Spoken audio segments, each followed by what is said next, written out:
Hello guys, नमस्कार। मैं निशा अपने यूट्यूब चैनल पर आप सभी का स्वागत करती हूँ और सुनाने जा रही हूँ नाच गीत। आप लोग कैसा लगा, कहाँ रहुआ नाच गीत है, आप लोग कैसा लगा कमेंट में जरूर बताइएगा।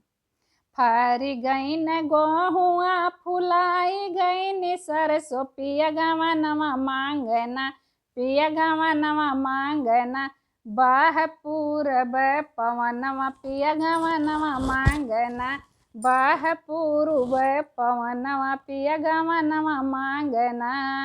फरी गईन गोहुआ फुलाई गईन सरसों पिया गवा नवा मांगना, पिया गवा नवा मांगना, बाह पूर्व पवनवा पिया गवा नवा मांगना, बाह पूर्व पवनवा पिया गवा नवा मांगना।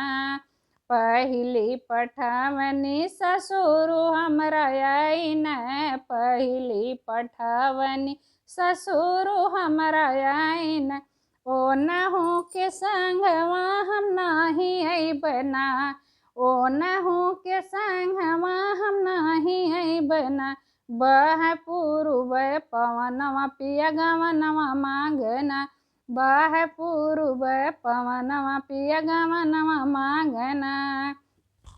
फरी गईन गोहुआ फुलाई गईन सरसों पिया गवा नवा मांगना, पिया गवा नवा मांगना, बाह पवन बाह पूर्व पवनवा पिया गवा नवा मांगना, बाह पूर्व पवनवा पिया गवा नवा मांगना।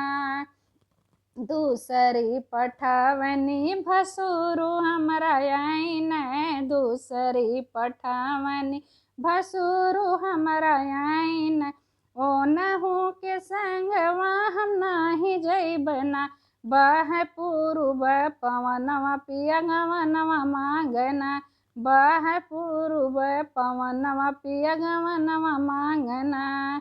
फरी गईन गोहुआ फुलाई गईन सरसों पिया गवा नवा मांगना, पिया गवा नवा मांगना, बाह पूर्व पवनवा पिया गवा नवा मांगना, बाह पूर्व पवनवा पिया गवा नवा मांगना।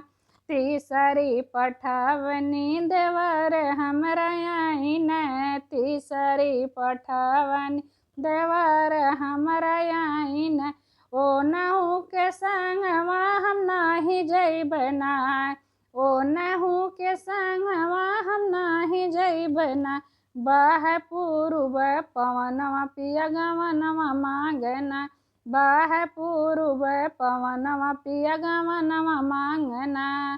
फरी गईन गोहुआ फुलाई गईन सरसों पिया गवा नवा मांगना, पिया गवा नवा मांगना, बाह पूर्व पवनवा पिया गवा नवा मांगना, बाह पूर्व पवनवा पिया गवा नवा मांगना।